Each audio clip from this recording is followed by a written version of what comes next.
ये है part 4 of the story.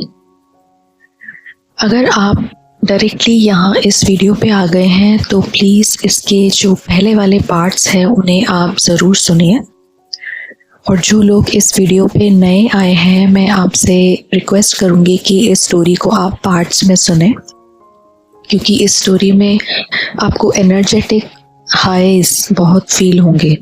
Energetic high, energy low high, ये बहुत कुछ आपको फील होगा। आपको बहुत सडन रिविलेशंस हो सकते हैं। तो चलिए शुरू करते हैं part 4 of the story. Manish और अपर्णा की ये कुछ ही मीटिंग्स हुई थी, कुछ 3-4 मीटिंग्स ही हुई थी, और ये इस तरह से अपर्णा का मनीष से मिलना उसका फर्स्ट मंथ ही था। अब इस मंथ में अपर्णा की जो पीरियड्स की डेट है वो काफ़ी क्लोज आ रही थी, और अपर्णा को एक स्ट्रेस होने लग गया। बचपन से ही ये सिखाया गया है कि अगर पीरियड है तो कोई भी मंदिर, भगवान के पास, या कोई भी तरह की ऐसी होली जो चीज़ होती है, जो डिवाइन से रिलेटेड होती है, वहाँ पे हमें नहीं जाना होता, उससे दूर रहना होता है, कोई चीज़ों को हाथ नहीं लगाना होता। मतलब एक कट ऑफ सा रहता है इन चीज़ों से। अपर्णा को ये स्ट्रेस हो रहा था कि मनीष से वो मिल रही थी, तो जब उसे पीरियड होगा तो उससे मनीष से दूर होना पड़ेगा। इतना वो समझ गई थी कि मनीष एक बहुत ही प्योर, हाई वाइब्रेशनल और अनकंडीशनल लव की फ्रीक्वेंसी रखता है। ये बहुत हाई फ्रीक्वेंसी होती है, और मनीष में जो डिवाइन टच उसे बार बार फील होता था। डिवाइन टच मतलब फिजिकल टच नहीं, लेकिन वो जिस तरह से अपर्णा को फील करवाता, उसकी एनर्जी को हैंडल करता, ये चेंजेस जो वो इतने सारे देख रही थी, तो वो ये समझ गई थी कि मनीष एक बहुत ही डिवाइन और होली एनर्जी है। उसे अंदर ही अंदर ये स्ट्रेस होने लग गया कि इन 2-3 दिनों में वो मनीष से दूर कैसे रह पाएगी। ये बात उसको अंदर ही अंदर खाए चली जा रही थी। ये जो 2-3 दिन का जो जस्ट एक थॉट था, ये जस्ट एक थॉट उसको आया था कि वो कैसे करेगी, और इस थॉट में ही उसको बहुत ज़्यादा स्ट्रेस हो गया। वो मेंटली बिल्कुल डिस्टर्ब सी हो गई, इतना ज़्यादा डिस्टर्ब हो गई कि जब भी मेडिटेशन में बैठती तो ये ख्याल उसके सामने एक ब्लॉकेज के तरह खड़ा हो जाता। ट्विन फ्लेम रिलेशनशिप में जब दोनों ट्विन्स अपनी हीलिंग करते हैं, वो एक दूसरे के तरफ ऐसे नहीं बढ़ सकते। ये जो थॉट्स इस तरह के होते हैं, किसी से आपका झगड़ा है, या किसी से आपका कर्म है, या आप ही की खुद की इनसिक्योरिटी है, ये सब एक ब्लॉकेज बनके आपके सामने खड़ी हो जाती है। अनटिल अनलेस आप उसको हील नहीं करते, अनटिल अनलेस आप उसको एड्रेस नहीं कर सकते, आप अपने ट्विन के तरफ नहीं बढ़ पाओगे, और ना ही आपके जो ट्विन है वो आपके तरफ आ पाएंगे। तो यहाँ से अपर्णा सोचने लगी कि मैं क्या करूँगी। उसने मेडिटेशन में वो मनीष तक जा नहीं पा रही थी, क्योंकि ये एक ब्लॉकेज खड़ा हो गया था। उसने मन में ही मनीष को ये सब कुछ कहा। तो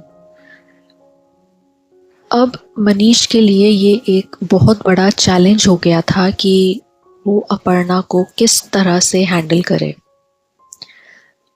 मनीष का अपर्णा की तरफ आने के लिए अपर्णा की हाँ होनी बहुत ज़रूरी थी, विच मीन्स एक फ्री विल की चॉइस रहती है हमारे पास। जब तक अपर्णा कुछ भी एक्सपीरियंस के तरफ, और ये हर एक्सपीरियंस पे अप्लाई करता है, कुछ भी एक्सपीरियंस के तरफ जब तक अपर्णा खुद से ओपन नहीं करती, वो खुद से एक अफर्मेशन नहीं देती कि ठीक है मैं रेडी हूँ, तब तक मनीष उसके पास नहीं आ सकता था, वो उसकी हेल्प नहीं कर सकता था। फॉर एग्जाम्पल, अभी पिछले वीडियो में मैंने सेक्सुअल अर्जेस के बारे में बताया। जब तक अपर्णा ने अपने आप को ओपन नहीं किया तब तक मनीष उसके पास नहीं आ सकता था। और ये इतने माइन्यूट होते हैं, ये जो थॉट्स होते हैं, इनकी एनर्जीज इतनी सटल लेवल पे होती है कि ये हो भी तो एक बहुत बड़ा ब्लॉकेज सा क्रिएट हो जाता है दोनों के बीच में। यहाँ पे ये जो पीरियड वाला उसको स्ट्रेस हुआ था, ये भी एक ब्लॉकेज बन गया था और मनीष के लिए ये चैलेंज हो गया था कि अपर्णा को कैसे हैंडल करे। अब कोई जादू की छड़ी तो होती नहीं है कि अचानक से सब हो जाए, और मनीष उसको एकदम से कोई स्पिरिचुअल अंडरस्टैंडिंग भी नहीं दे सकता था जिसके लिए अपर्णा रेडी नहीं थी। पीरियड को लेके कंसेप्ट्स बहुत ज़्यादा एडवांस्ड हैं स्पिरिचुअलिटी में, लेकिन मनीष अपर्णा को ये सारी अंडरस्टैंडिंग उस टाइम नहीं दे सकता था क्योंकि अपर्णा उसके लिए रेडी नहीं थी। तो इस टाइम पे अपर्णा को फिर से अपना जो लेफ्ट हैंड है उस पे सेंसेशन होने लग गया। उसने अपने आप को, अपर्णा ने खुद को समझाने की कोशिश की कि शायद ये सपोर्ट है। सपोर्ट तो था, लेकिन किस तरह का सपोर्ट था पता नहीं। उसका जो लॉजिकल माइंड था, अपर्णा के लॉजिकल माइंड ने यही इंटरप्रेट किया कि वो जैसे कि जस्ट एक वादा हो कि ठीक हो जाएगा और बस 2-3 दिन की ही बात है, एंड समथिंग लाइक दिस, कि हमेशा के लिए थोड़ी ना अलग होना है, समथिंग ऐसा करके उसने अपने आप को ये बात समझाई।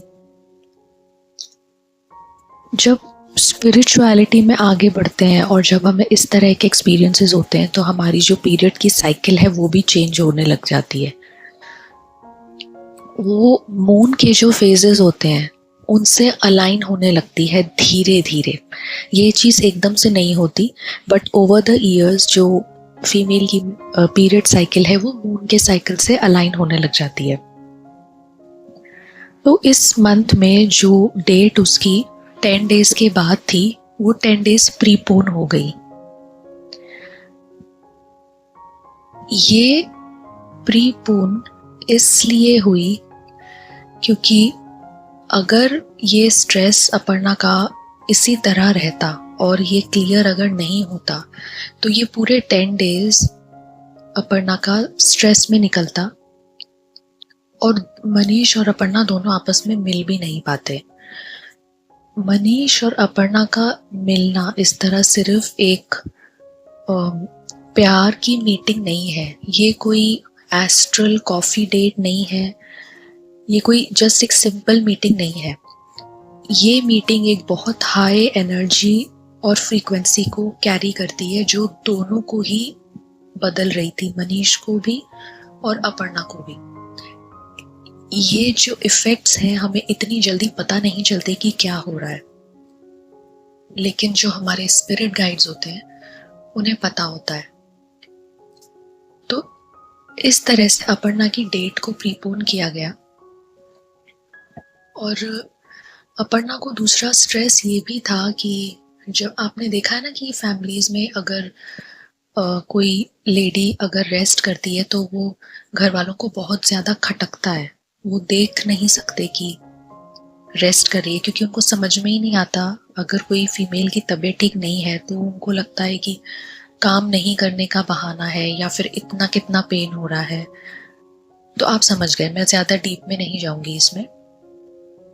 अपर्णा को इतने साल, बहुत साल, उसकी मैरिज को काफ़ी ईयर्स हो चुके हैं, लेकिन उसको ये प्रॉब्लम हमेशा हर मंथ रही है और मजबूरी में वो सिर्फ जो टैबलेट होती है पेन किलर वो खाती है और अपना जो स्केड्यूल है, जो काम है वो कैरी करती है। मतलब इतना ज़्यादा रिजिड हमारा सोसाइटी का स्ट्रक्चर है फीमेल्स को लेके कि इसको रेस्ट तो देना ही नहीं है।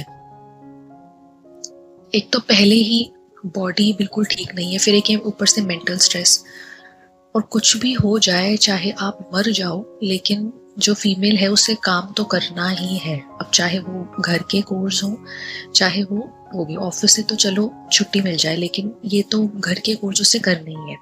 तो अपर्णा की भी यही हालत थी। तो अपर्णा ने सोचा कि अपने आप को काम में बिजी कर लूंगी और मेरा जो टाइम है वो निकल जाएगा। लेकिन मनीष की जो डिजायर थी वो कुछ और ही थी इस बार।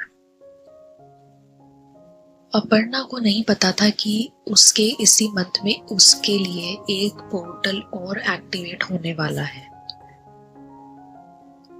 अपर्णा को जब नेक्स्ट डे पेन आने लगा तो वो अपने मेंसेस में आ गई, और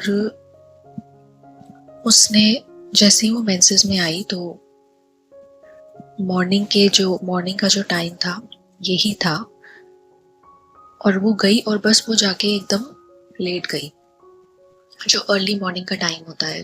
अक्सर अपर्णा के साथ बातें होती थी, इस तरह के इंसिडेंट्स 4:30 5 ऐसे ही होते थे, जब कोई उठा हुआ नहीं होता था घर में, लेकिन वो उसकी आंख खुल जाती थी उस टाइम। तो ये उस वक्त हुआ उसको, और वो बस अब जाके लेट गई। अब क्या होता है कि जैसे ही वो रेस्ट करने को गई, उसने अपनी आंखें बंद की, मनीष की प्रेजेंस उसको फील होने लग गई।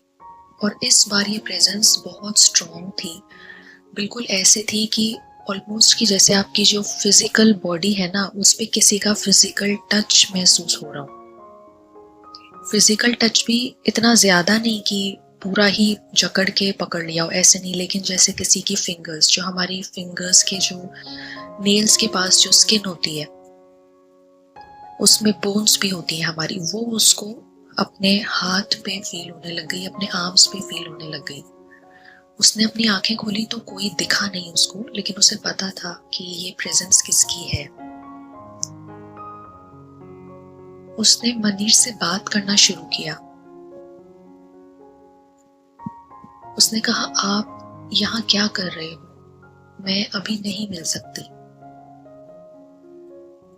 और इस बार फॉर अ चेंज उसे मनीष की बातें सुनाई देने लग गई अपने माइंड में।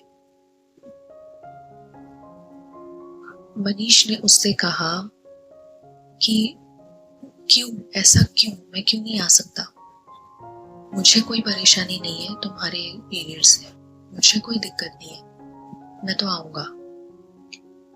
अपर्णा को फिर स्ट्रेस हो गया, उसको लगा कि अब ऐसे तो मुझे पाप लग जाएगा, मुझे कुछ मतलब बहुत सारी होती है ना ऐसी अंडरस्टैंडिंग जो हमें सोसाइटी से ही मिलती है, नहीं मुझे तो पाप लग जाएगा, मेरे साथ कुछ बुरा हो जाएगा।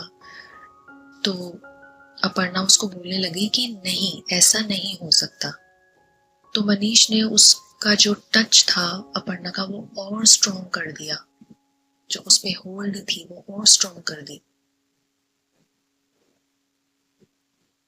और यही जो टच था अपर्णा के जो फॉरहेड है उस पे गया, ऑलमोस्ट ऐसे थर्ड आई की तरफ मनीष का ये टच गया और अपर्णा की आंखें बंद हो गई। यहां से उसकी जो थर्ड आई है वहां से अपर्णा का कुछ हिस्सा उसके शरीर से बाहर निकला। ये एक बहुत ही अलग फीलिंग थी, शायद मैं आपको पूरी तरह से वर्ड्स में नहीं बता पाऊं, पर आप थोड़ा समझने की कोशिश करिएगा। यहाँ से जैसे अपन कहते हैं ना डे ड्रीमिंग होती है, जैसे डे ड्रीमिंग करते हैं जब हम किसी के प्यार में होते हैं या हमें कुछ थॉट्स आते हैं, तो वो एक तरह के day dreaming sort of things होती है। तो वो अपर्णा के सिर्फ एक थॉट्स थे, ये एक नए थॉट्स उसके अंदर एक्टिवेट हुए, जिसमें उसने ये देखा कि वो वापस अपना जो मेटर्नल होम है, उसके पेरेंट्स का घर, वहां पे अपने रूम में है। वहां पे जो अपर्णा का मेटर्नल हाउस है उसका रूम घर के फर्स्ट फ्लोर पे था, जहाँ पे वही कृष्ण भगवान की फोटो थी जिससे उससे अट्रैक्शन हो गया था। तो वहां से अपर्णा ने पाया कि वो उसी रूम में है और मनीष वहीं उसके साथ आ गया है उस जगह पे। ये जो रूम अपर्णा का था, ये अपर्णा की एक ऐसी जगह थी जहाँ पे उसके बहुत सारे बचपन के स्पिरिचुअल एक्सपीरियंसेस जुड़े थे। उसने पहले जो कृष्ण भगवान की साधना की थी उनसे वो जुड़ी थी, जो मोमेंट्स उसने भगवान के साथ जिए थे, जो संकल्प उसने किया था, ये सब मैंने पहले के पार्ट में बताया है। ये सब उसी एक स्पेस में हुआ था, ये सब उसी के रूम में ही हुआ था और उसके रूम के बाहर जस्ट एक टेरेस था। तो अपर्णा की वाइब्रेशन उस जगह पे, उस जगह से पहले ही मिली हुई थी। एक होता है ना कि आपने देखा होगा अगर घर में है तो एक घर के एक कोने से आपको बहुत अटैचमेंट रहती है, या एक सर्टन रूम से, या टेरेस हो सकता है, गार्डन हो सकता है, जो घर में झूला होता है वो हो सकता है।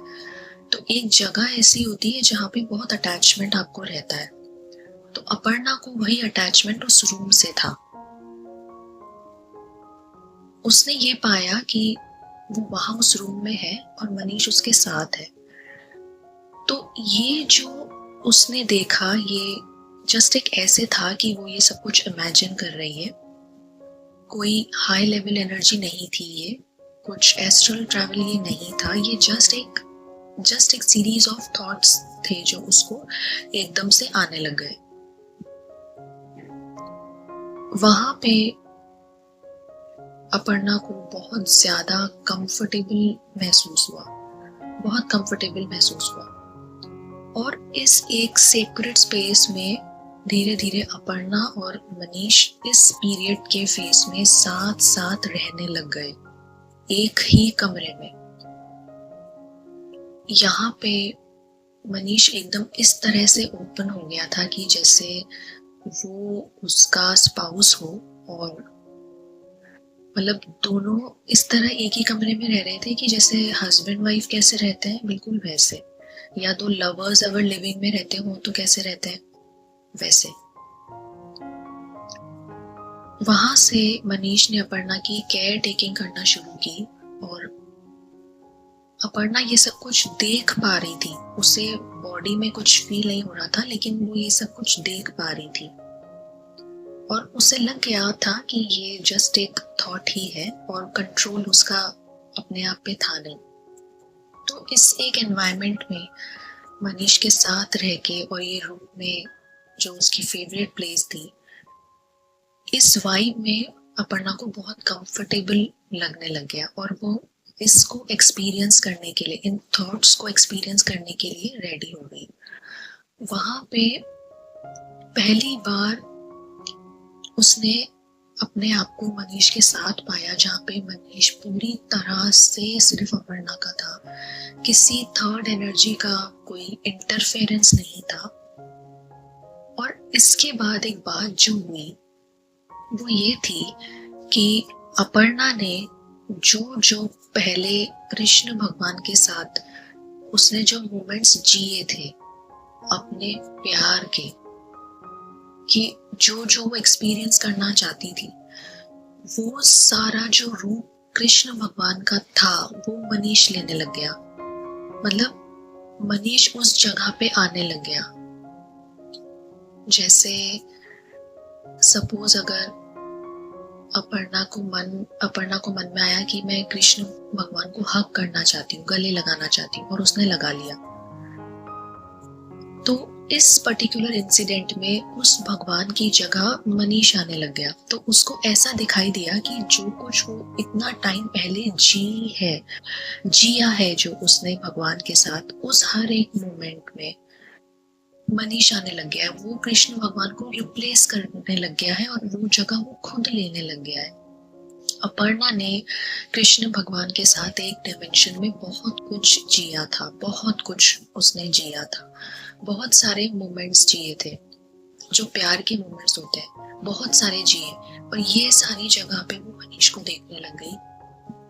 उससे एक बार भी ये ख्याल नहीं आया कि ये रिप्लेसमेंट क्यों हो रही है, बट ये हो गई। और इतना कुछ जो उसने जिया वो ऐसे एक सेकंड में नहीं हुआ, ऑफ कोर्स इसमें टाइम लगा।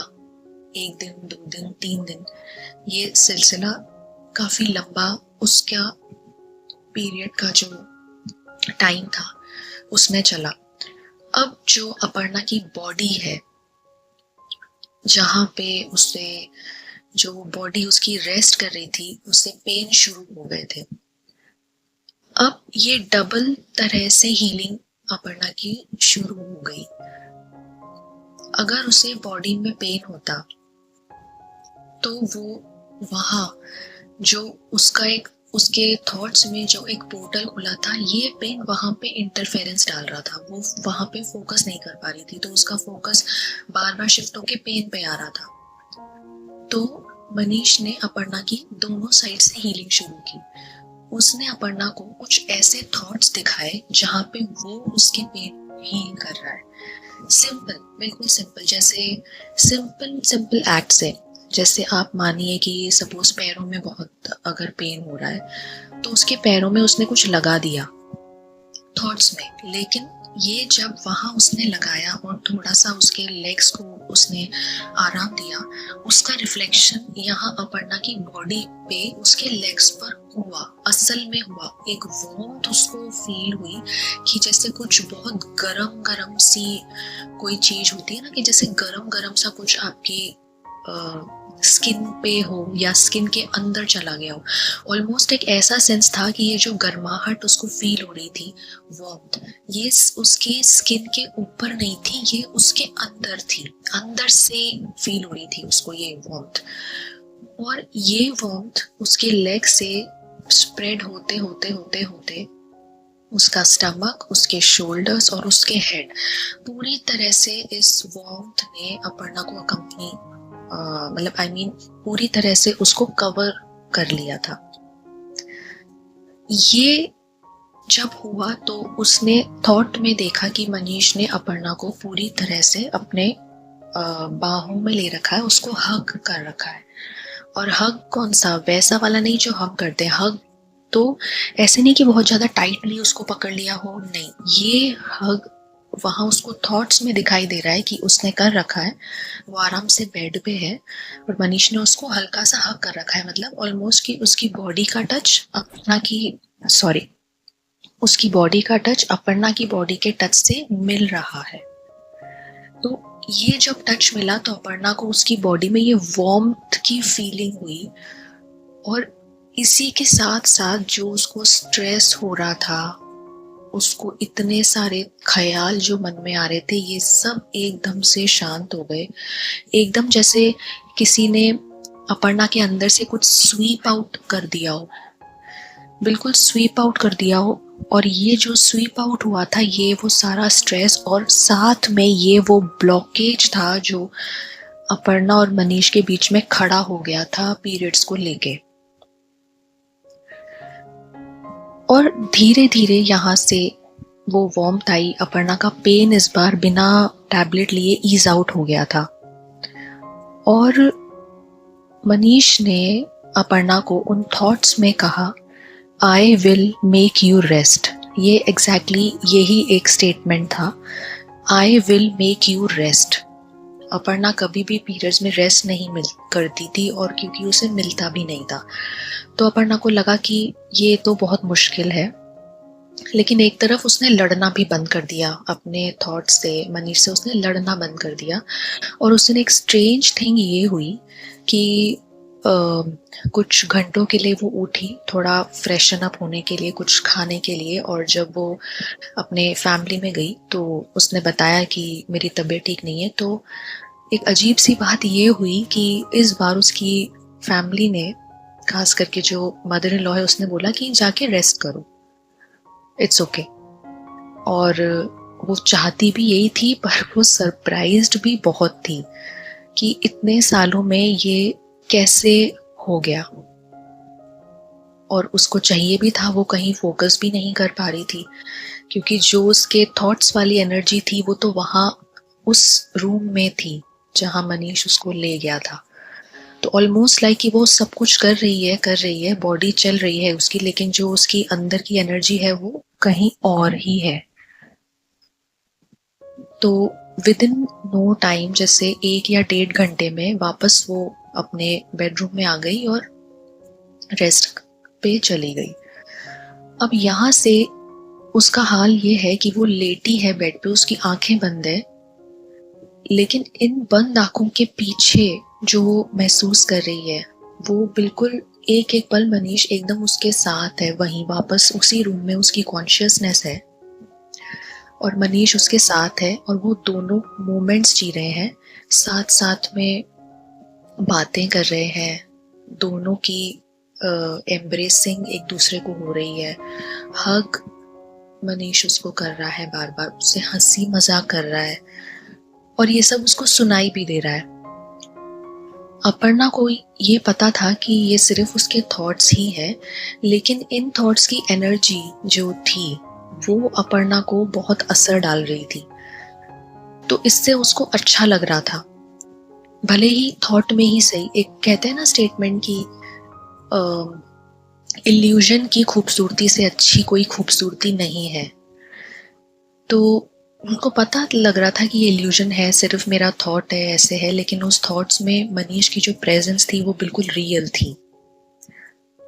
तो यहाँ पे जो दोनों के मोमेंट्स प्यार वाले जो देख रही थी उसको उसका इफेक्ट उसकी बॉडी पे और उसके माइंड पे हो रहा था। अब इसके पीछे आप विश्वास नहीं करेंगे कि क्या हुआ। अपर्णा के जो 5 साइकिक सेंसेस थे पूरी तरह से एक्टिव थे, एक को छोड़ के। ये जो 5 सेंसेस होते हैं आप पढ़ लीजिएगा, सबको पता है, वो सारे एक्टिव थे। वो ये सब कुछ अपने इन साइकिक सेंसेस से महसूस कर रही थी और अर्थ का जो ये जो डायमेंशन जिसमें वो थी ये था 4D। 4D जो डायमेंशन होता है ये अर्थ के काफी क्लोज होता है, अर्थ जैसे ही रहता है और हमारी कॉन्शियसनेस का ही एक डायमेंशन रहता है। यहाँ पे हम बहुत कुछ महसूस करते हैं और काफी क्लोज होता है और बहुत कुछ जीते भी हैं हम यहाँ पे। ये डायमेंशन 4D होता है। मनीष को अपना हाई डायमेंशन छोड़ के उसके साथ 4D में आना पड़ता है उसके लिए, अपर्णा के लिए। इस ड्यूरेशन में मनीष अपर्णा को कुछ अलग अलग चीजें खिलाता है खुद अपने हाथ से। ये होता है जैसे आप मानिए जैसे कोकोनट वाटर होता है और कुछ मीठी सी चीजें होती हैं, तो वो यहाँ पे अपर्णा की तबीयत को ठीक करने के लिए वो प्यार से उसे खिलाता है। अपर्णा को ये लगता है कि ये तो बस एक मोमेंट ही है जो मैं हमेशा से जीना चाहती थी और वही सब कुछ यहाँ पे हो रहा है। एक इच्छा होती है ना कि प्यार से हमें कोई खिलाए, तो वो यही हो रहा था वहां पे। वो प्यार से उसे खिला रहा था, वो खा रही थी, लेकिन उस टाइम पे उसको धीरे धीरे उस चीज का टेस्ट आने लग गया। इस साइकिक एबिलिटी को हम कहते हैं a clear sense of testing and smelling. इसे हम कहते हैं क्लेयर गस्टेंस, जिसमें कि ये एक ऐसा साइकिक सेंस होता है जहाँ पे आपको चीज़ों का टेस्ट और स्मेल आने लग जाता है। बट कुछ ऐसी चीज़ों का टेस्ट और स्मेल आता है जो फिजिकली आपने बॉडी में नहीं लिया है। तो अपर्णा को जैसे मनीष खिला रहा था, उससे असली में उसका जो माउथ है उसमें उसका टेस्ट आने लग गया था, एज इफ वो सच में उसे खा रही हो। इस तरह से यहाँ इस 4D डायमेंशन में अपर्णा की ये एक और साइकिक एबिलिटी एक्टिवेट हो गई थी। आप ये देखिए कि इतना कम अभी टाइम हुआ है अपर्णा और मनीष को इस तरह से मिले हुए, लेकिन इसमें अपर्णा की जो स्पिरिचुअल ग्रोथ है ये कितनी ज़्यादा हो रही है। एक के बाद एक हर एक मुलाकात जो उसकी मनीष से हो रही है वो सिर्फ एक रोमांस नहीं है, उसमें बहुत कुछ हो रहा है। अपर्णा की कॉन्शियसनेस पे, उसके एहसासों पे, ऑलमोस्ट अपर्णा की जो कॉन्शियसनेस है वो धीरे धीरे अर्थ के डायमेंशन को छोड़ के धीरे धीरे ऊपर की तरफ शिफ्ट हो रही है, हायर डायमेंशंस में शिफ्ट हो रही है। आप ये देखिए, अभी तक जितनी बार भी इनकी मुलाकातें हुई है, या ये कहें कि जो पूरा ये वक्त है जिसमें ये मेडिटेशन में कनेक्टेड है या नहीं है, उस कंटिन्यू पीरियड में अपर्णा का एक चिंतन ही चल रहा है। वो एनालिसिस ही एनालिसिस कर रही है। जब मेडिटेशन से बाहर है तो उसके फ़ोन में कुछ कुछ इन्फॉर्मेशन है जो उसके लिए ज़रूरी है, वो टूल्स ढूंढ रही है। साथ ही साथ अपनी जो एनर्जी है उसको इधर उधर की बातों से हटा के अपने अंदर लगा रही है, क्योंकि उसे मनीष से मिलना है। आप देख रहे हैं, एक ही तरीके से, इस एक प्यार से अपर्णा का सब कुछ टारगेट पे है। उसकी सेक्सुअल एनर्जी, उसके साइकिक सेंसेस, उसके एनर्जी बॉडी, उसकी कॉन्शियसनेस, इतनी सारी जो स्पिरिचुअल ग्रोथ का ये जो पैकेज है, इसको बॉडी में हैंडल करने की क्षमता भी होनी चाहिए। और ये क्षमता उसको मिली जब वो शुरू से ही एक स्पिरिचुअल पाथ पे चलते चलते ब्रह्मचर्य का पालन करती आई।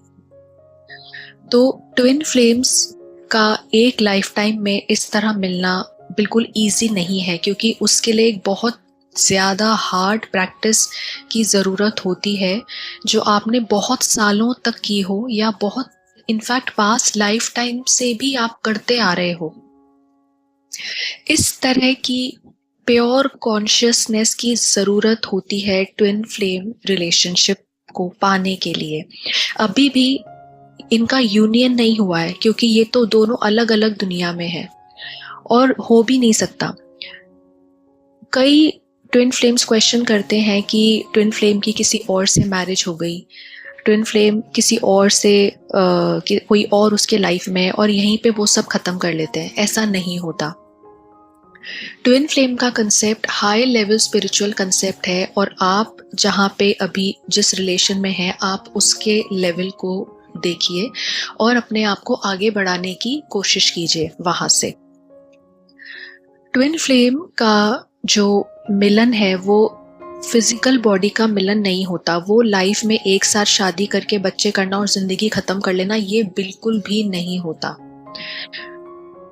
ट्विन फ्लेम का जो यूनियन है वो एक बहुत बड़ा डिवाइन स्पिरिचुअल यूनियन होता है। इसके आगे आप लोग को सभी को पता है, वो एक डिवाइन स्पिरिचुअल यूनियन होता है। हम अब स्टोरी में आगे बढ़ते हैं।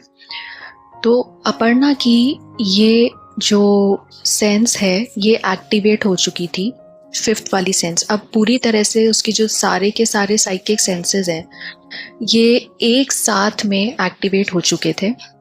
अपर्णा ऑल टुगेदर एक डिफरेंट डायमेंशन में थी जिसका नाम है 4D। आप उस 4D डायमेंशन को देख लीजिएगा। यहाँ पे अपर्णा को बस यही लग रहा है कि वो एक सॉर्ट ऑफ डे ड्रीमिंग सी ही कर रही है, और ये सब उसके थॉट्स हैं। लेकिन जो उसकी बॉडी है वहाँ पे ये सब कुछ उसे फील हो रहा है। ये इमोशंस, जो मनीष का जो लव है उसके तरफ, ये सब कुछ उसे वहाँ पे फील हो रहा है। वो अपने अंदर ये सब फील कर रही है, टच फील कर रही है, और ईटिंग फील कर रही है, रिलैक्सेशन जो है वो फील कर रही है। तो सब कुछ उसे फील हो रहा है। और इसके साथ साथ ही जो उसका पीरियड का जो पेन है वो वार्मथ में चेंज हो गया है अब। तो मनीष उसको दोनों तरफ से हीलिंग कर रहा है, उसकी बॉडी पे भी हीलिंग कर रहा है, और वो जो एक दूसरे डायमेंशन में है वहाँ भी हीलिंग कर रहा है। अब जब हम ये पूछते हैं कभी कभी कि एक स्पिरिचुअल बीइंग या कोई एक बीइंग दो जगह पे एक साथ कैसे हो सकता है, वो एक साथ दो जगह पे बिल्कुल हो सकता है एनर्जेटिकली। अपने थॉट्स से दो जगह पे वो बीइंग प्रेजेंट हो सकता है। इस केस में मनीष अपर्णा के साथ उसके रूम में उसकी बॉडी के पास भी था, और अपर्णा भी बॉडी की कॉन्शियसनेस में भी थी, और वो वहाँ पर भी थी। दोनों तरफ उसकी एनर्जेटिक प्रेजेंस थी। अपर्णा को इस बीच में, इस प्रोसेस में, जब मनीष उसके पास आया उसको पेन में हील करने के लिए, उससे ऐसा हुआ कि अचानक से उसको कुछ क्रैम्प आए होंगे स्टमक में, तो कुछ क्रैम्प उसको बहुत तेज हुआ पेट में, और इसका डायरेक्ट इफेक्ट उसकी एनर्जी बॉडी पे हुआ। जैसा कि मैंने आपको पहले बताया कि उसका फोकस बार बार शिफ्ट हो रहा था। इसको ध्यान से सुनिएगा। अपर्णा को बॉडी में कुछ क्रैम्प्स आए और ये इसका इफेक्ट उसकी सीधे एनर्जी बॉडी पे हुआ, उसके थॉट पे हुआ 4D में, जहां पे वो मनीष के साथ थी। उस वक्त मनीष एकदम उसके पास था, बहुत क्लोज था।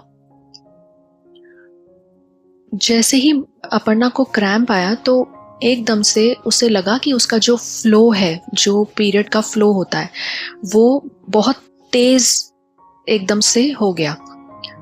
जब ये फ्लो उसको बहुत ज़्यादा तेज हो गया तो वहाँ पे उसने क्या किया कि उस डायमेंशन में उसने मनीष को जोर से धक्का दे दिया, अपने से दूर कर दिया उसने। क्योंकि होता है ना कि एक अच्छी फीलिंग नहीं होती, अगर ऐसे में कोई आपके पास है तो अच्छी फीलिंग नहीं होगी आपको, और एक एम्बैरेसिंग सिचुएशन भी हो जाती है कि ये हो गया। इस तरह जब अपर्णा को एकदम इतना सारा फ्लो उसका आ गया तो उसने मनीष को एकदम दूर उसने पुश कर दिया। वो इसलिए किया कि उसे लगा कि कहीं ये जो उसका फ्लो है वो मनीष पे ना लग जाए, क्योंकि अपने आप को गंदा तो उसने मान ही रखा था। अपर्णा ने अपने आप को एक गंदा मान रखा था, जो सोसाइटी का बिलीफ है, जो हमें क्रिएट किया जाता है, जो हमें बाकी लोगों से एक पल के लिए अलग अंडरस्टैंडिंग में डाल देता है, एक हीन भावना में डाल देता है।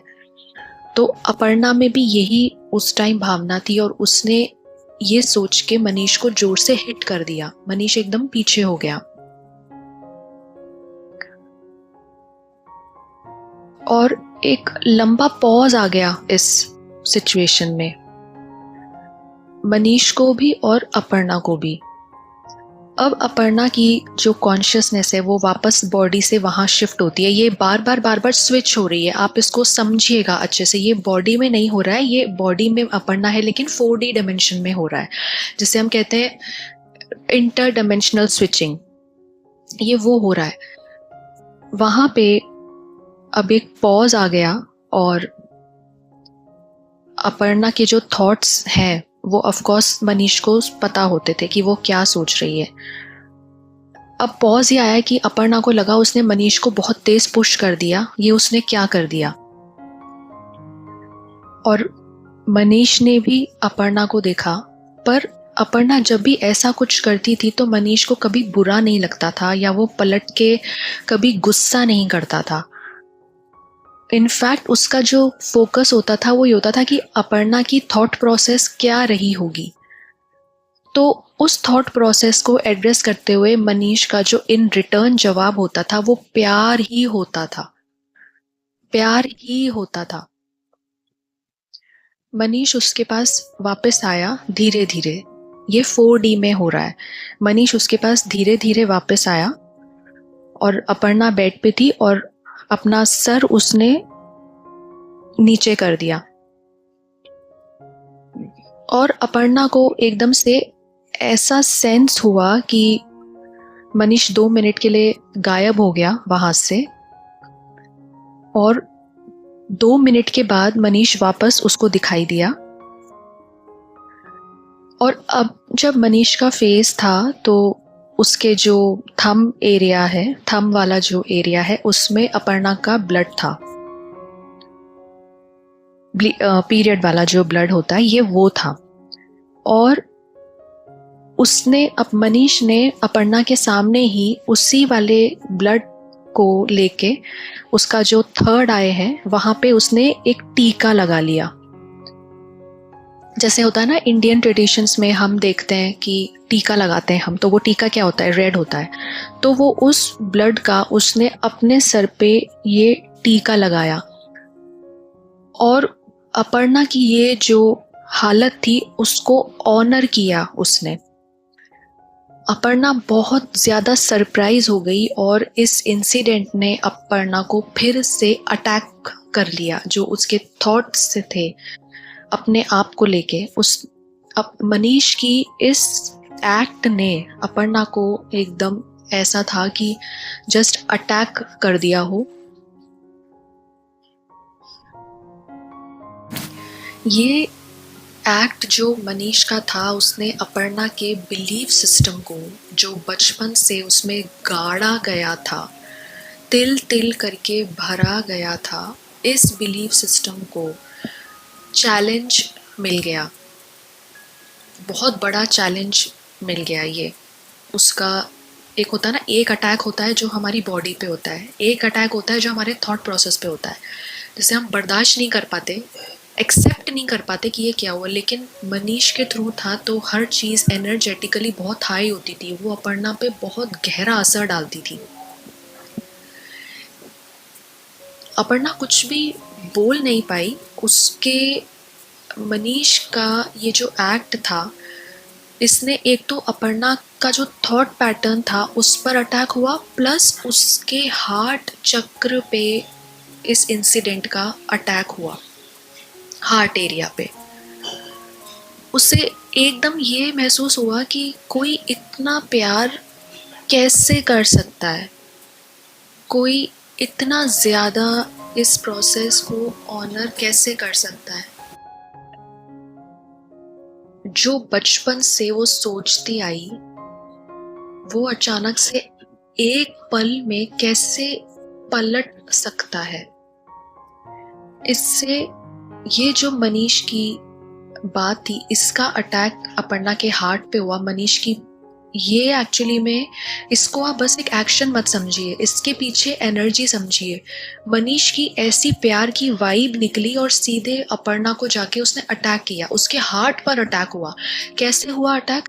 अपर्णा को हार्ट में पेन होने लग गया,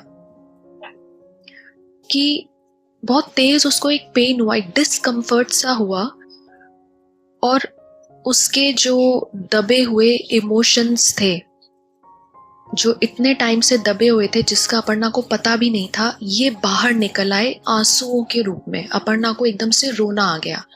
इसे हम ट्विन फ्लेम जर्नी में कहते हैं इमोशनल रिलीज। ये नॉर्मली हार्ट चक्रा में ही होता है। ये जो रिलीज उसको हुआ, इसमें बहुत सारी फीलिंग्स थी। अबैंडनमेंट की फीलिंग, नॉन एक्सेप्टेंस की फीलिंग, जो सोसाइटी में अलग से हमें अलग कर दिया जाता है। कितनी बार ऐसा होता कि अपर्णा को पूजा करने का मन होता, क्योंकि वो शुरू से ही इसी प्रोसेस में थी, लेकिन उसे इन्वॉल्व होने से इन दिनों में रोक दिया जाता था। इस तरह का इमोशन। इस कहानी को आप सोल लेवल पर ही समझें। यहाँ पे किसी के भी बिलीफ सिस्टम को चैलेंज नहीं किया जा रहा, किसी के थिंकिंग पैटर्न को चैलेंज नहीं किया जा रहा, सिर्फ एक इंसाइट बताई जा रही है, तो आप उसे इसी तरह से लें। ये अपर्णा को इमोशनल रिलीज हुआ और बहुत हैवी था इसमें। मतलब अपर्णा 4D में तो रो ही रही थी, वो बॉडी में भी रो रही थी, उसके बॉडी में भी वो रो ही रही थी। उसकी आंखें खुल गई, वो बॉडी में आई, आंखें खुल गई, और इस टाइम पे वो दोनों जगह थी, बॉडी में भी थी और उसके थॉट्स वहां थे। बहुत तेज उसको ये इमोशनल रिलीज हुआ फॉर गुड 4-5 मिनट्स। एक बार उसने रोना शुरू किया तो वो और ज्यादा उसको रोना आने लग गया, और बिल्कुल ऐसे था कि हार्ट में पेन के साथ साथ उसको और ज्यादा फील करने लग गया। उसको वो सारे इंसिडेंट्स याद आने लग गए पहले, जहाँ पे कभी उसको प्यार नहीं मिला। और प्यार मिलना जरूरी नहीं कि किसी बॉयफ्रेंड से या किसी से मिले। प्यार कभी अपने फैमिली से नहीं मिला, कभी कॉम्प्रोमाइज करना पड़ गया, फिर वो अपने इन लॉज में आई तो वहाँ पे तो आप जानते ही हैं क्या हालत होती है, नॉन एक्सेप्टेंस। ये सारी सिचुएशंस एक साथ उसको याद आने लग गई। अल्टीमेटली अपर्णा का ये जो पीरियड का टाइम था, ये बॉडी के क्लियरिंग का तो था ही, साथ साथ में उसकी एनर्जी क्लियरिंग का, सोल प्यूरिफिकेशन का टाइम बन चुका था ये उसके लिए, जिसमें उसकी सोल प्यूरिफाई हो रही थी। सारा पेन, और ये हुआ गुड 4-5 मिनट्स तक, रोई रोई, लेकिन इस टाइम पे वो दोनों जगह पे उसकी जो कॉन्शियसनेस है वो दोनों जगह थी, बॉडी में भी आंखें खुली थी और उसके थॉट्स 4D में थे। क्या होता है कि जब भी ट्विन फ्लेम रिलेशनशिप में ऐसा इमोशनल रिलीज होता है जहाँ पे आप बहुत दुखी होते हैं, तो आपका ट्विन फ्लेम आके आपको चुप नहीं कराएगा, वो आपको कंसोल नहीं करेगा कि जैसे हम यहाँ अर्थ पे करते हैं, कोई रो रहा है तो हम उसे चुप कराते हैं, ये वहाँ नहीं होता। ट्विन फ्लेम में हमेशा ये आपका जो ट्विन फ्लेम है वो इस रिलीज को होने देगा, पूरा टाइम देगा इस रिलीज को होने के लिए, भले उस टाइम आपको पेन हो रहा हो लेकिन ये होने देगा। और फिर जब ये रिलीज हो जाएगा तब आपका ट्विन फ्लेम आके आपको प्यार देगा, और आपकी जो एनर्जी खाली हुई है उस जगह से जहां से ये रिलीज हुआ है, एक वेसल आप समझिए, वेसल से इमोशन रिलीज हो गया तो वो जगह खाली हो गई, उस जगह पे ट्विन फ्लेम अपना प्यार भर देता है ऐसे कि वो कभी भी ना मिटे। तो अपर्णा को भी इसी तरह से रिलीज हुआ, 4-5 मिनट्स तक रिलीज हुआ, और जब रिलीज हुआ तो उसके बाद वो आराम से वापस आंखें बंद करके अपने ट्रांस में चली गई वापस। और आज की ये सिचुएशन इतनी अजीब थी कि कोई भी घर में उसको डिस्टर्ब करने भी नहीं आ रहा था। इस तरह से एनवायरनमेंट चेंज हो गया। आप देखिए जब ट्विन फ्लेम एक साथ ग्रो करते हैं, जब वो इंटेंट सेट करते हैं कि हमें आगे बढ़ना है, तो किस तरह से उनके आसपास के एनवायरनमेंट, उनके आसपास के लोग चेंज हो जाते हैं इस जर्नी को आगे बढ़ाने के लिए। वो कहते हैं ना कि सारी कायनात लग जाती है, ये वैसी ही सिचुएशन थी, और ये अपर्णा की लाइफ में पहली बार हो रही थी। यहाँ पे अपर्णा वापस से सो जाती है एंड अगेन वो अपने 4D डिमेंशन में चली जाती है। इस वक्त जैसे ही अपर्णा शांत होती है, मनीष उसके और ज्यादा पास आ जाता है, और तब वो एक वर्ड बहुत क्लियर बोलता है और अपर्णा को सुनाई देता है एक वर्ड, वो होता है ट्विन फ्लेम। ये वो पहला मोमेंट होता है जब अपर्णा को पता चलता है कि ट्विन फ्लेम कुछ होता है। ये दोनों वर्ड उसके लिए बहुत नए थे, और उसी के साथ मनीष ने उसे दिखाया कि एक दो फ्लेम्स हैं, अलग अलग जल रही हैं लेकिन वो मर्ज हो रही हैं। अब दो फ्लेम्स एक साथ जलती हुई मर्ज हो रही हैं, ये उसको दिखाई दिया। तो अपर्णा के माइंड में ये वर्ड एकदम छप गया, जैसे एकदम क्लियर आ गया उसके माइंड में, twin flame with spelling TWINFLAME, इस तरह का पूरा उसके माइंड में क्लियर हुआ कि ये कुछ है। जब मनीष को ये श्योरिटी हो गई कि अपर्णा ने ये मैसेज रिसीव कर लिया है, ये दो वर्ड्स का मैसेज अपर्णा को मिल गया है, तब इस मोमेंट के बाद मनीष अपर्णा को वापस 5 मिनट पीछे लेके गया, जिसको हम कहते हैं टाइम ट्रैवल। वो उसे 5 मिनट पीछे लेके गया जिसमें अपर्णा को इमोशनल रिलीज हुआ था। यहाँ वापस से वो उसे दिखा रहा है कि अपर्णा को इमोशनल रिलीज हो रहा है। अपर्णा की आंखों में आंसू थे, तो ठीक उसके सामने मनीष की आंखों में भी आंसू थे। जो पेन अपर्णा फील कर रही थी वही सेम पेन मनीष फील कर रहा था। उस वक्त अपर्णा इस ट्रॉमा में इतना खो गई थी, अभी जो 5 मिनट पहले उसने फील किया वो इतना खो गई थी कि उसको समझ में नहीं आया, वो उसका पूरा फोकस खुद पे ही था। मनीष अचानक से गायब हो गया था, लेकिन अब मनीष उसको 5 मिनट पहले पीछे लेके गया और उसने दिखाया कि मनीष को भी ये पेन हो रहा था।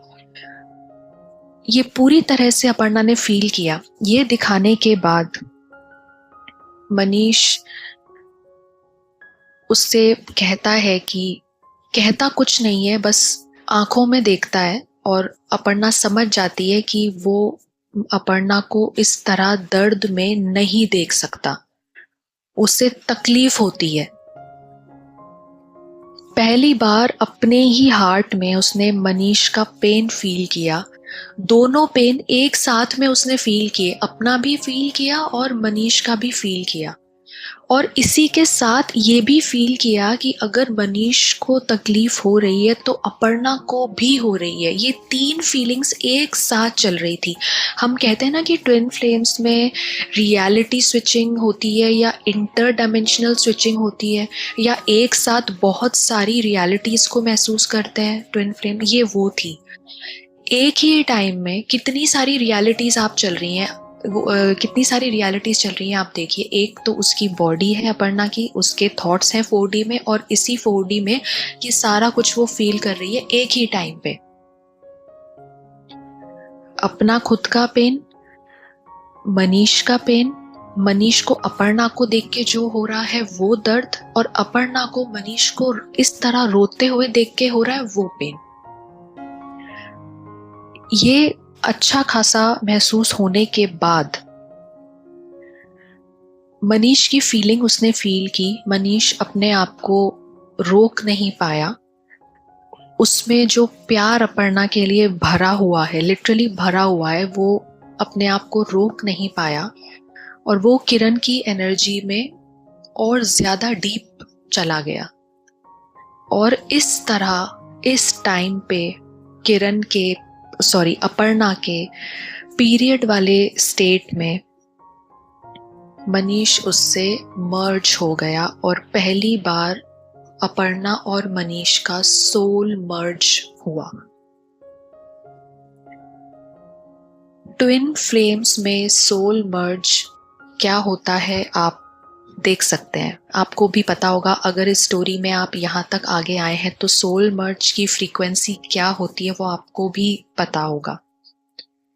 इस तरह पहली बार दोनों के सोल मर्ज हुए और काफी देर तक हुए, ऑलमोस्ट 1 घंटा आप मानिए। एक तो क्या है कि जब हम यहाँ से डायमेंशन में चले जाते हैं तो टाइम का पता नहीं चलता, टाइम का सेंस लूज हो जाता है। तो ये हीलिंग भी हुई दोनों की और सोल मर्ज भी हुआ, और इस तरह से मनीष ने जो प्यार उसको दिया, उसका जो हार्ट एरिया इस इमोशनल रिलीज से खाली हुआ था, वो मनीष ने अपने प्यार से भर दिया इस तरह से कि ये इमोशंस अपर्णा की जिंदगी में कभी वापस नहीं आते, कभी वापस आके उसको परेशान नहीं करते। इस तरह भर दिया उसको। और यही नहीं, सोल मर्ज के साथ साथ मनीष ने अपर्णा की टाइमलाइन भी शिफ्ट कर दी। टाइमलाइन शिफ्ट समझते हैं? एक सीरीज ऑफ इंसिडेंट होते हैं जो हमारी लाइफ में होते हैं, जिसमें एक ही सिचुएशन बार बार आती है अनटिल अनलेस आप उसका लेसन नहीं ले लेते। ये सिचुएशन बार बार आती है कि लेसन जब हो जाता है तभी आप आगे बढ़ पाते हो। तो यहाँ पे मनीष ने अपनी एनर्जी से अपर्णा की सोल में ये लेसन डाला कि वो लवेबल है, वो प्यार को डिजर्व करती है। इसी के साथ साथ जो पीरियड्स को लेके उसकी बचपन से अंडरस्टैंडिंग बनाई गई थी वो भी फ्लश ऑफ कर दी। जो गिल्ट अपर्णा को हो रहा था, शेम हो रही थी, एम्बैरेसमेंट हो रही थी, ये मनीष ने पूरी फ्लश ऑफ कर दी उसके साथ सोल मर्ज करके। आप ये सोचिए कि सोल मर्ज की एनर्जी कितनी हाई होती है। ट्विन फ्लेम सेक्स एक नॉर्मल सेक्स बिल्कुल भी नहीं होता। इसका इफेक्ट इस जगह तो होता ही है, आपकी एनर्जी पे तो होता ही है, लेकिन असली में आपकी रियल लाइफ पे भी वो रिफ्लेक्ट करता है। यहाँ कोई फर्क नहीं पड़ता कि मनीष की डेथ हो चुकी है, अपर्णा इस लाइफ में है।